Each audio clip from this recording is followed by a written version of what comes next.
ছিলেন না কোনো আলোচনায়, সেখান থেকে সোজা বিসিবি বস। তারপর গত এক মাসে কি করলেন ফারুক আহমেদ? 5 আগস্টের আগে যে বাংলাদেশ ক্রিকেট বোর্ডের নাজমুল হাসান পাপনি ছিলেন সর্বেসর্বা, সেখানে 15 দিনের ব্যবধানে ফারুক আহমেদ বিসিবি সভাপতির পদে বসবেন, সেটা ছিল এক প্রকার আকাশ কুসুম চিন্তা। 21 আগস্টের আগে ফারুক নিজেই হয়তো জানতেন না কত বড় দায়িত্ব তিনি নিতে যাচ্ছেন। যে দেশে ক্রিকেট মানুষের আবেগ নিয়ন্ত্রণ করে, সে দেশের ক্রিকেট বোর্ড সামলানো অনেকটা পাহাড় সম দায়িত্বের সমান। তবে সেই দায়িত্ব গ্রহণের পর ফারুক কেমন করলেন সে প্রশ্ন চারদিকে। গত এক মাসে ফারুক বিসিবিতে যেভাবে নিয়মিত অফিস করেছেন, সময় দিয়েছেন নিজের পরবর্তী কর্মপরিকল্পনা ঠিক করতে, তা আগে কোনো বোর্ড সভাপতি করেননি। গত এক মাসে বিসিবি সভাপতি হিসেবে কিছু গুরুত্বপূর্ণ সিদ্ধান্ত নিয়েছেন তিনি, যার মধ্যে দায়িত্ব নেওয়ার পর প্রথম সংবাদ সম্মেলনে ফারুক বলেছিলেন সেরা 4টি অডিট ফার্মের মধ্য থেকে একটিকে বেছে নিয়ে বিসিবির আর্থিক কর্মকাণ্ড অডিট করা হবে।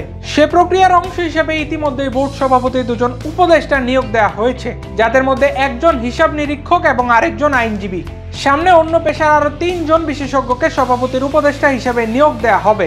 এছাড়াও তার এই এক মাসে নেওয়া সিদ্ধান্তের মাঝে উল্লেখযোগ্য ছিল শেখ হাসিনা স্টেডিয়াম দ্য বোর্ডের দরপত্র বাতিল করা, কিছু খাতে খরচ কমিয়ে আনা ও দুর্নীতি বন্ধ করা এবং বিপিএল আয়োজন করে টুর্নামেন্টের লভ্যাংশ দলগুলির সঙ্গে শেয়ার করা। স্থানীয় খেলোয়াড়দের আয়ের মূল উৎস বিপিএল এবং ক্লাব ক্রিকেট।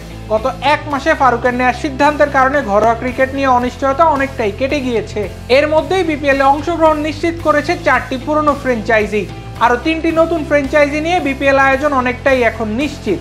তাছাড়া ঘরোয়া ক্রিকেটের অন্যতম ভিত্তি ক্লাব ক্রিকেট নিয়েও সিরিয়াস বিসিবি বস। সম্প্রতি ফারুক গণমাধ্যমকে দেয়া সাক্ষাৎকারে জানান, এক মাস খুবই নগণ্য সময়, বিশেষ করে এরকম একটা দায়িত্বে অনেক কিছুই করার আছে, তবে আমাকে কাজ করতে হচ্ছে ক্রিকেটের নিয়মিত সূচি এবং কাজগুলোকে ঠিক রেখে। আইসিসির নিয়ম মেনে ফারুককে বোর্ড সভাপতি করার মূল লক্ষ্যই ছিল দেশের ক্রিকেটের সংস্কার। এ বিষয়ে বিসিবি সভাপতি বলেন, ইচ্ছে ছিল ক্রিকেটের মূল বিষয়গুলিতে গুরুত্ব দিয়ে কাজ করব, যেমন মাঠ, কিউরেটর, ক্রিকেটার, কোচ, আম্পায়ার, এইসব জায়গায় উন্নতি আনতে শুরু করা। কিছু উদ্যোগ নিয়েছি, কিন্তু অন্য অনেক কাজও সামনে চলে এসেছে। এছাড়া সদ্য সাবেক বিসিবি সভাপতি নাজমুল হাসান পাপনের বোর্ডের অসচ্ছতা নিয়েও কথা বলেন বর্তমান সভাপতি। তিনি জানান, বিসিবিতে কিছু দুর্নীতি আছে, তাই আর্থিক অনিয়ম অনুসন্ধানে কাজ করে এগোতে চান তিনি।